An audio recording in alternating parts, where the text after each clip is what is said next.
नमस्कार दोस्तों, आज की कहानी है वृद्धाश्रम से छूटी। सारा दिन क्या माँ के कमरे में ही पहरा दोगे? अरे, मैं आपकी बीवी हूँ, मुझे ब्याह के लाए हो, कुछ मेरे प्रति भी जिम्मेदारी है कि बस माँ से ही चिपके रहोगे?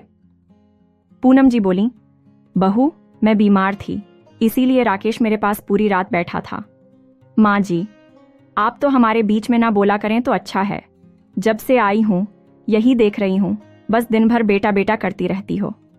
राकेश, मैं तुम्हारी बीवी हूं, मेरे प्रति भी तुम्हारा कुछ फर्ज है। जब देखो मां के पास ही चिपके रहते हो, मुझे यह सब पसंद नहीं है। इससे पहले राकेश कुछ बोलता, नेहा तुनक कर अपने कमरे में चली गई। एक दिन पूनम जी का बेटा नाश्ते की प्लेट उठाते हुए कहता है, नेहा, मां कब से भूखी बैठी हैं, क्या मैं उन्हें एक गुलाब जामुन खाने को दे दूं? गुस्से से तमतमाई हुई नेहा बोली, आपसे कितनी बार कहा है, सासू माँ की फिक्र मत किया करो। क्यों आप मेरा भेजा खा रहे हैं? मैंने उस बुढ़िया के लिए थोड़े ना गुलाब जामुन बनाए हैं। काम धाम तो कुछ करती नहीं है, बस बैठे बैठे गुलाब जामुन खाना है। राकेश कहने लगा, नेहा, माँ तो काम करना चाहती हैं, पर तुम ही उन्हें किचन में नहीं घुसने देती। नेहा बोली, कुछ ज्यादा नहीं बोलने लगे हो? राकेश चुपचाप अपने नाश्ते की प्लेट को उठाकर गुलाब जामुन और समोसा खाने लगा। दरअसल नेहा और राकेश की लव मैरिज हुई थी और नेहा को सास का झमेला घर में चाहिए ही नहीं था। लेकिन राकेश ने उससे झूठ बोला था कि उसकी माँ नहीं है। जब वह शादी होकर घर आई तो उसकी सासू माँ ने ही उसका स्वागत किया। वह तुरंत ही झला गई और कमरे में घुसते ही सारे कपड़े और सामान इधर उधर फेंकने लगी। आपने मुझसे झूठ बोलकर कोर्ट मैरिज की कि आपकी माँ नहीं है, पर आपकी माँ जिंदा है। मुझे यह सुबह सुबह उठकर चाय देना, दिन भर सास के आगे पीछे घूमना बिल्कुल पसंद नहीं है। मुझे किसी भी बूढ़ी औरत की जी हुजूरी करना अच्छा नहीं लगता। जिस दिन से नेहा की शादी राकेश से हुई थी, उसी दिन से उसने अपनी सासू माँ पूनम जी को परेशान करना शुरू कर दिया था, जबकि पूनम जी उसे अपनी बेटी की तरह मानती थीं। वह कभी भी उसकी किसी बात पर टोका टोकी नहीं करती थीं और नेहा को कहीं भी जाने आने की पूरी आज़ादी थी। वह पूरी तरह से स्वतंत्र थी, लेकिन फिर भी नेहा को अपनी सासू माँ बिल्कुल भी पसंद नहीं आती थी। वह उनके साथ एक छत के नीचे रहना भी नहीं चाहती थी। राकेश ने उससे झूठ बोलकर शादी की थी, लेकिन उसे माँ से लगाव था। आज नेहा का जन्मदिन था तो उसने बहुत सी तैयारियां कर ली थीं। तरह तरह के पकवान बनाए, समोसा, गुलाब जामुन, बर्फी और ना जाने क्या क्या। शाम को एक छोटी सी पार्टी थी जिसमें नेहा के कुछ खास रिश्तेदार और फ्रेंड्स आने वाले थे। नेहा ने थाली उठाई और उसमें चावल और नमक रखकर अपने पति राकेश से बोली, जाकर यह नाश्ता बुढ़िया को देकर आओ। राकेश चुपचाप माँ के कमरे में थाली लेकर पहुंच गया। माँ तो दरवाजे पर ही खड़ी थीं क्योंकि वह भूख से छटपटा रही थीं। भूख से तड़पती पूनम जी अपने बेटे को सामने खड़े देखकर बहुत खुश हो गईं और थाली लेकर कहने लगीं, मेरे लिए क्या लाया है? आज तो बहू का जन्मदिन है ना, कुछ स्पेशल खाना लाया होगा। गुलाब जामुन की महक से पूरा घर भर गया है और मुझे तो गुलाब जामुन खाना बहुत पसंद है, ला दे मुझे। नहीं माँ, मैं यहाँ ज्यादा बैठूंगा तो नेहा फिर गुस्सा करेगी। आज उसका जन्मदिन है, मैं उसका मूड खराब नहीं कर सकता। ये लो, तुम खाना खा लो। थाली में चावल और नमक देखकर पूनम जी की भूख तो जैसे मिट गई, लेकिन उनके आंसू छलक पड़े। पूनम जी कई हफ्तों से चावल, नमक, कभी रोटी अचार खाते खाते ऊब गई थीं। पूनम जी बोली, पर बेटा, तू मेरे लिए तो कुछ भी मीठा नहीं लाया, एक गुलाब जामुन ही ले आता। अरे, चावल नमक कितने सूखे हैं, ये मैं कैसे खाऊंगी? मैं तो चुपके से गुलाब जामुन उठाकर ला रहा था माँ। लेकिन नेहा की नज़र उन मिठाइयों पर पड़ गई और उसने कहा, ये सब चीज़ें मैंने उस बुढ़िया के लिए नहीं बनाई हैं। उसकी सहेलियां आ रही हैं तो वह उनको ही खिलाएगी। अभी ना समझ है ना माँ, धीरे धीरे सब समझ जाएंगी। माँ, अब मैं जा रहा हूँ, नहीं तो नेहा मेरा बैंड बजा देगी। हाँ माँ, अगर रात को कुछ बच जाएगा तो मैं आपके लिए लेकर आऊँगा। यह कहकर राकेश अपने कमरे में जाता है तो नेहा कहती है, खाया क्या? बुढ़िया ने खाना? हाँ, पूरा चट करके खा लिया है। ठीक है स्वीट हार्ट, अब मैं जा रहा हूँ, मुझे ऑफिस के लिए देर हो रही है, शाम को पार्टी में मिलते हैं। शाम को नेहा के सारे रिश्तेदार और फ्रेंड्स आते हैं। घर में खूब हंसी खुशी का माहौल रहता है, लेकिन बेचारी पूनम जी एक कमरे में बंद पड़ी थीं। किस चीज़ की सज़ा उन्हें मिल रही थी? उन्हें तो यही समझ नहीं आ रहा था, या सास बनना ही उनकी जिंदगी का सबसे कठिन दौर था जो आज वह झेल रही थीं और रोई जा रही थीं। जब नेहा अपनी सहेलियों और रिश्तेदारों के साथ खूब मज़े से अपना जन्मदिन मना रही थी, किसी ने पूछा भी नहीं, तुम्हारी सास कहाँ है? अच्छे अच्छे खाने की खुशबू पूनम जी के कमरे में पहुंच रही थी और वह उस खुशबू से ही अपनी भूख मिटा रही थी। नेहा को जन्मदिन की ढेरों बधाइयां देने के बाद सब मेहमान घर जा लगे तो राकेश ने गिफ्ट खोलकर नेहा को दिखाया। राकेश नेहा से बोला, ये देखो, मैंने 2 साड़ियां लाईं, एक तुम्हारे लिए और एक माँ के लिए। अरे, माँ तो सूती धोती पहनती है, उनके लिए बनारसी साड़ी लाने की क्या ज़रूरत थी? कितना पैसा बर्बाद कर दिया। मुझसे ज़्यादा महंगी साड़ी तो आप माँ के लिए लाए हो। मेरी साड़ी 2 की और माँ के लिए क्या लाए हो? क्या ज़रूरत थी पैसा बर्बाद करने की? क्या वह साड़ियों का ढेर लगाएगी और उनको जाना कहाँ होता है? उनकी सारी चीज़ें तो बक्से में बंद रहती हैं। राकेश गुस्से में बोला, तुम हमेशा मेरी माँ के बारे में उल्टा सीधा क्यों सोचती हो? क्या देखा जाए तो तुम्हारी भी माँ जैसी है। नेहा ने बोला, माँ जैसी है, माँ नहीं। मैं उन्हें माँ नहीं मानती। मैंने तो तुम्हें पहले ही बोला था, मुझे सास नाम की पर अपने घर में नहीं चाहिए। राकेश, माँ तुम्हारा क्या करती है? चुपचाप तो पड़ी रहती है बेचारी, फिर भी तुम उन्हें तंग करती रहती हो। दोनों में नोक झोंक बड़े से विवाद में बदल जाती है। नेहा और राकेश में खूब लड़ाई झगड़ा होने लगता है। नेहा चिल्लाकर कहती है, मैंने भी फैसला कर लिया है, या तो तुम अपनी माँ के साथ रहोगे या फिर मेरे साथ। आज तुम्हें हम दोनों में से किसी एक को चुनना होगा। राकेश भी भड़क कर कहता है, अगर माँ और बीवी में से मुझे किसी एक को चुनना है तो मैं अपनी माँ को चुनता हूँ। दरवाजा खुला है, अब तुम जा सकती हो।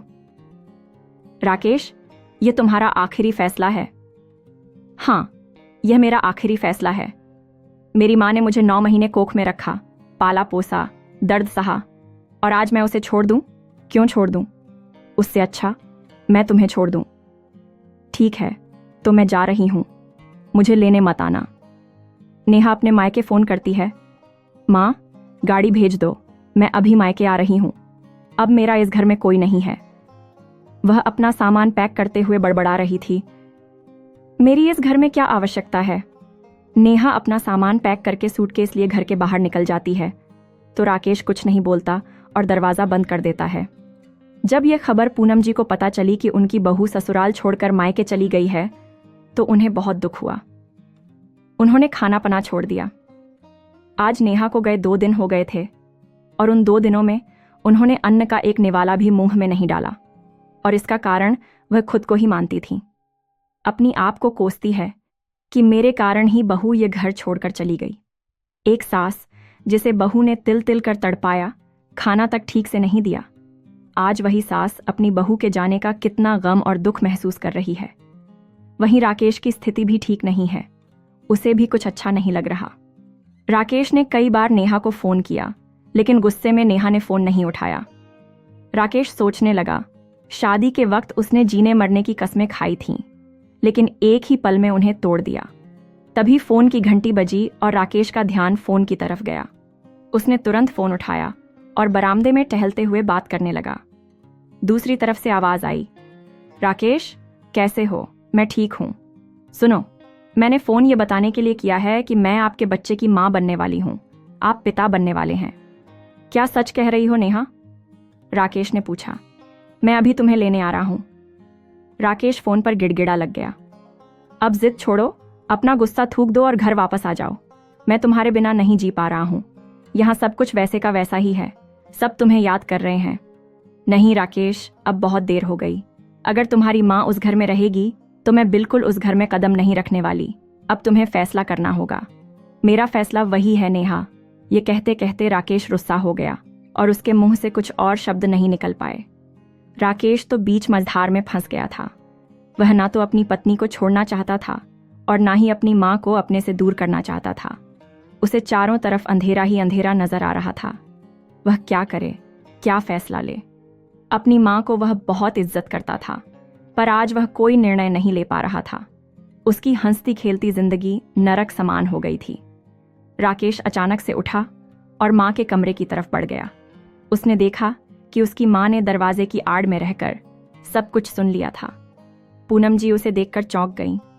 वह बोली, बेटा, तू बाप बनने वाला है और मैं दादी। पर मैं दादी कितनी अभागन हूं कि मैं अपने पोते पोती को अपनी गोद में नहीं खिला सकती, उन्हें प्यार नहीं कर सकती। बहू की जिद यही है ना कि मैं यहाँ ना रहूं तो मैं कहीं और चली जाऊंगी, पर तू बहू को ले आ। नहीं माँ, तू ऐसा कुछ नहीं करेगी। पूनम जी पूरी बातों को सुनकर बहुत देर तक खामोश रहीं और फिर अंत में फैसला लिया कि वह वृद्धाश्रम चली जाएंगी, पर बेटे बहू की जिंदगी को नरक जैसी नहीं होने देंगे। वह उन दोनों के बीच में नहीं आएंगी, वह उन दोनों का घर टूटते हुए नहीं देख सकती थीं। उन्होंने राकेश से कहा, बेटा तू मेरी चिंता मत कर, तू मुझे वृद्धाश्रम छोड़ दे। राकेश बोला, माँ तुम पागल हो गई हो, तुम अपना घर छोड़कर वृद्धाश्रम जाओगी? क्या तुम अनाथ हो? तुम इस घर की मालकिन हो। मैं ऐसा कभी होने नहीं दूंगा। तुम दोबारा ऐसी बातें मत करना। अच्छा होता जो मैं तुम्हारी बात मान लेता और तुम्हारे खिलाफ जाकर उस नेहा से शादी ना करता, तो यह दिन तुम्हें नहीं देखना पड़ता। बेटा वह तुम्हारी धर्मपत्नी है, उसके खिलाफ तुम्हें ऐसी बातें करना शोभा नहीं देता। माँ मैं अभी ऑफिस जा रहा हूँ और ऑफिस से आने के बाद बहू घर में होनी चाहिए। तुझे मेरी कसम, जा पगले, उसे मना ले। अब तो वह माँ बनने वाली है, इस घर को वारिस देने वाली है। राकेश चुपचाप ऑफिस के लिए निकल गया। शाम को जब वह घर आया तो उसकी माँ उसे कमरे में कहीं नहीं मिली। मिला तो एक पत्र जिसमें लिखा था, बेटा मैं जा रही हूं, मुझे ढूंढने की कोशिश मत करना। राकेश ये पत्र पढ़कर हैरान हो गया। उसे कुछ समझ नहीं आ रहा था कि क्या करें। माँ को कहाँ ढूंढे? माँ को ढूंढे कि अपनी पत्नी को लेने जाए। माँ ने उसे अपनी कसम दी थी तो वह अपनी पत्नी को लेने उसके घर चला गया। जब नेहा घर आई तो वह बहुत खुश थी। उसकी सास घर छोड़कर जो चली गई थी, अब वह आराम से अपनी जिंदगी को जरा बर कर रही थी। धीरे धीरे राकेश और नेहा की जिंदगी सामान्य होने लगी और वह दोनों एक दूसरे के साथ बड़े खुश थे। इधर पूनम जी वृद्धाश्रम में अपने बेटे को रह रहकर बहुत याद करती थीं। रोती थीं कि मेरा बेटा परेशान हो रहा होगा। मैंने उसे बताया ही नहीं कि मैं कहाँ हूँ, किस हालत में हूँ, और उसने पता लगाने की भी तो कितनी कोशिश की होगी, पर वह मुझे ढूंढ नहीं पाया होगा। पूनम जी किसी से बात नहीं करती थीं। वृद्धाश्रम के उनके हम उम्र साथी उनसे बोलने की, उनका हालचाल लेने की कोशिश करते, तब भी वह कुछ नहीं बोलती थीं, बस चुपचाप पड़ी रहती थीं। वह खिड़की से बाहर एकटक ताकती रहती थीं कि शायद मेरा बेटा मुझे ढूंढते ढूंढते यहाँ आ जाए। उधर नेहा अपने होने वाले बच्चे को लेकर बहुत एक्साइटेड थी। वह रोज उसके लिए नए नए कपड़े खरीदती, शॉपिंग करती। वह खूब मजे से अपना जीवन गुजार रही थी। कुछ दिन बाद दिवाली का त्योहार आ रहा था और वृद्धाश्रम के कुछ बुजुर्ग अपने घर दिवाली में अपने बेटे बहू के घर मिलने जा रहे थे। पूनम जी की भी बड़ी इच्छा हुई कि वह भी अपने बेटे से एक बार मिल ले, क्योंकि वह बिना बताए ही उस घर को छोड़कर चली आई थी। वृद्धाश्रम से 1 घंटे की छुट्टी लेकर वह अपने बेटे बहू के घर पहुंची तो देखा उनके घर में बहुत चहल पहल है। आसपास के पड़ोसियों से पूछा तो पता चला कि उनकी बहू की गोद भराई की रस्म है और बहुत सारे मेहमान आए हैं। हलवाई लोग खाना बनाने में जुटे हुए हैं और नौकर चाकर साफ सफाई कर रहे हैं। पूनम जी ने सोचा, कहीं बहू उन्हें देखकर गुस्सा ना हो जाए, तो वह काम वाली का कपड़ा पहनकर घूंघट करके अंदर अपने बेटे बहू के घर में घुस गई। वह भी सोच रही थी, क्या किस्मत पाई है, मैंने अपने ही घर में वेश बदलकर घुसना पड़ रहा है। वह बेटे बहू के कमरे के बाहर झाड़ू लेकर साफ सफाई करने लगी। तभी उन्होंने जो सुना उससे तो उनकी आंखें चौड़ी हो गईं, उनके पैरों तले जमीन खिसक गई। बेटा जोर जोर से हंसते हुए अपनी पत्नी नेहा से कह रहा था, माँ को इस घर से बाहर करने के लिए हमने भी क्या खूब खेल खेला, क्या जबरदस्त नाटक किया और माँ को पूरी सच्चाई पता भी नहीं चली। वह सोचती थी कि बेटा मुझे घर में रखना चाहता है, मेरा बेटा मुझसे बहुत प्यार करता है, केवल नेहा घर से निकालना चाहती है। पर मैं खुद भी तो उस बुढ़िया से छुटकारा पाना चाहता था ताकि मैं अपनी पत्नी को खुशी से रख सकूं। इसीलिए हम दोनों ने मिलकर ऐसा नाटक किया कि वह खुद वृद्धाश्रम में चली जाए। हमें तो उनसे भी छुटकारा मिल गया और लोगों के ताने भी नहीं सुनने पड़े। नेहा भी राकेश की बातों को सुनकर खूब हंस रही थी। हाँ राकेश, तुम्हारा साड़ी वाला ड्रामा भी बहुत जबरदस्त था। और नेहा, तुम जब घर छोड़कर चली गई थी तब तो पूछो मत, माँ का क्या हाल हुआ था। छोड़ो जी, आज हम उस बुढ़िया को याद करके क्यों अपना दिन खराब कर रहे हैं। थोड़ी देर में सब मेहमान आने वाले हैं। मैं देख लेती हूँ कि हलवा पूरी और क्या क्या आइटम बन गया है, ताकि मैं सब चीज़ों की सेटिंग करवा दूँ। और माँ का बड़ा वाला कमरा तो खाली हो गया है, हम लोग उसी कमरे में फंक्शन करेंगे। मैं उस बुढ़िया की तस्वीर भी हटा देती हूँ ताकि किसी की नज़र वहाँ पर ना पड़े, नहीं तो लोग पूछेंगे कि माँ कहाँ है। अच्छा हुआ इस घर की आफत चली गई और हमें उनका मनहूस चेहरा भी नहीं देखना पड़ रहा। पूनम जी के कमरे में जाकर वह उनकी तस्वीर को हवा में उछालकर फेंक देती है और राकेश माँ की अलमारी खोलकर उनकी बनारसी साड़ी निकालता है और कहता है, स्वीट हार्ट, यह साड़ी मैं तुम्हारे लिए ही लाया था, तुम पर खूब जचेगी, इसे पहन लो। पूरे घर में खुशी का माहौल था। नेहा का दिल खुश था, लेकिन बाहर खड़ी पूनम जी अपने बेटे की इस नीच हरकत पर स्तब्ध थी। उन्हें लगा, मैं इस बेटे के लिए रो रही थी, सोच रही थी कि मेरा बेटा मेरी याद में तड़प रहा होगा, पर यह तो अपनी पत्नी के साथ खूब ऐश से रह रहा है और मैं वृद्धाश्रम में रो रो कर जीवन बिता रही थी। मेरा पूत कपूत हो गया। मैं ऐसे पुत्र के लिए आंसू बहा रही थी। लानत है मुझ पर। अच्छा हुआ मुझे अपने बेटे की सच्चाई पता लग गई। तभी नेहा पूनम जी के पास आती है और कहती है, सुनो बुढ़िया, जल्दी से यह कांच की तस्वीर को हटाकर सफाई कर दो। ये कहकर वह तैयार होने अपने कमरे में चली जाती है। पूनम जी तो घूंघट की हुई थीं, नेहा उन्हें देख नहीं पाई थी। पूनम जी अपने कमरे में जाती हैं और तस्वीर को उठाकर डस्टबिन में फेंक देती है। वह अपने आंसुओं को पूछते हुए अपने बेटे बहू को दिल से हमेशा के लिए निकाल फेंक देती है। कुछ समय अपने कमरे में बिताने के बाद पूनम जी उस घर से निकल जाती हैं और वृद्धाश्रम पहुंच जाती हैं। आज वृद्धाश्रम के लोग आश्चर्य में थे कि पूनम जी पहले से काफ़ी खुश थीं और चहक रही थीं। उन्हें उनका यह बदलता व्यवहार बड़ा अच्छा लग रहा था। उधर नेहा और राकेश मिलकर अपने आने वाले बच्चे की खुशी में अच्छी सी पार्टी करते हैं, खूब एंजॉय करते हैं, मौज मस्ती करते हैं। समय बीतता गया और नेहा की डिलीवरी का समय आ गया, लेकिन किस्मत को कुछ और ही मंजूर था। उसके गर्भाशय में आघात लग गया और बच्चा सांस नहीं ले पा रहा था। बच्चे की ग्रोथ रुक गई थी। डॉक्टर ने तुरंत ऑपरेशन करने की हिदायत दी और कहा, अगर जल्दी ऑपरेशन नहीं किया गया तो मां की जान जा सकती है। बच्चे ने तो गर्भ में ही दम तोड़ दिया था। राकेश ने नेहा को बचाने का निर्णय लिया। ऑपरेशन में उनके बहुत पैसे खर्च हुए। नेहा को बहुत ब्लीडिंग होने लगी और तुरंत उसका ऑपरेशन करना पड़ा। ऑपरेशन के बाद राकेश की सारी जमा पूंजी खर्च हो गई। राकेश तो जैसे सड़क पर ही आ गया था। बहुत दिनों से ऑफिस से छुट्टी लेने के कारण राकेश को ऑफिस से भी निकाल दिया गया। अब तो उसे नौकरी से भी हाथ धोना पड़ा। नेहा पूरे दिन तक हॉस्पिटल में एडमिट रही। घर आने के बाद नेहा अपने बच्चे की याद में खूब रो रही थी। राकेश ने उसे दिलासा दिया और कहा, नेहा, ऐसे हिम्मत हारगी तो कैसे काम चलेगा? राकेश, हमारे घर खर्च कैसे चलेंगे? तुम्हारी तो नौकरी भी चली गई और अभी मैं बहुत कमज़ोर हूँ, मैं खाना भी नहीं बना सकती। हमें एक नौकर भी रखना पड़ेगा। अगर मांझी होती तो शायद इस बुरी परिस्थिति में हमारी मदद करती। मेरी भी माँ अब इस दुनिया में नहीं है कि मैं मायके वालों से कोई मदद मांगूं। राकेश बोला, कोई बात नहीं नेहा, हम अपने इस बड़े से घर को किराए पर दे देंगे। जब तक दूसरी नौकरी नहीं मिलती, कुछ दिन तक तो हमारा गुजारा अच्छे से हो जाएगा और तुम्हारी दवा का खर्च निकल आएगा। तभी दरवाजे की बेल बजी और एक आदमी दरवाजे पर खड़ा उन्हें एक लिफाफा पकड़ा रहा था। वह आदमी बोला, मिस्टर राकेश, यह आपका घर है। हाँ कहिए, आप कौन? यह आप खुद ही खोलकर देख लीजिए। राकेश लिफाफा खोलकर पढ़ता है और उसमें घर खाली करने का नोटिस देखता है। वह गुस्से में आकर कहता है, तुम कौन हो? तुम्हारी समझ कहाँ गई है? ये मेरा घर है और तुम कौन होते हो जो इसे मुझसे खाली करवाना चाहते हो? नेहा हैरान होकर कहती है, हमारा ही घर है, हम क्यों इसे खाली करें? यह नोटिस किसने भेजा है? तभी वकील जवाब देता है, यह नोटिस आपकी माँ पूनम जी की तरफ से आया है। आप दोनों ने यह घर उनसे छीन लिया है।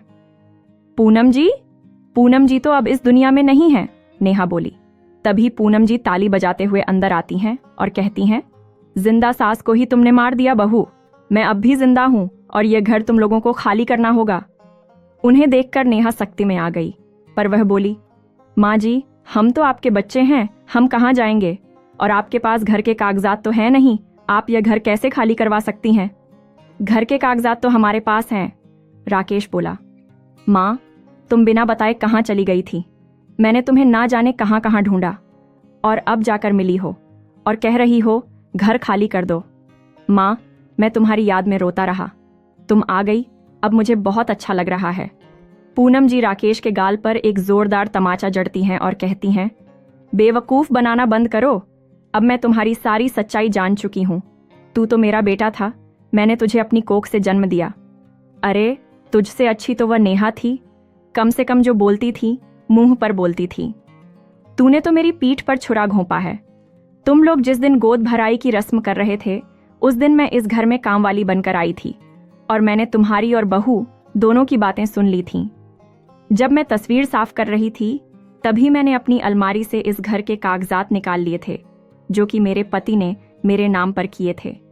और अब यह घर मैं वृद्धाश्रम के नाम कर चुकी हूँ और इस घर में मुझे वृद्धाश्रम बनाना है, ताकि कोई भी बेटा अपनी माँ को अगर निकाले तो कम से कम उसे एक छत तो मिले।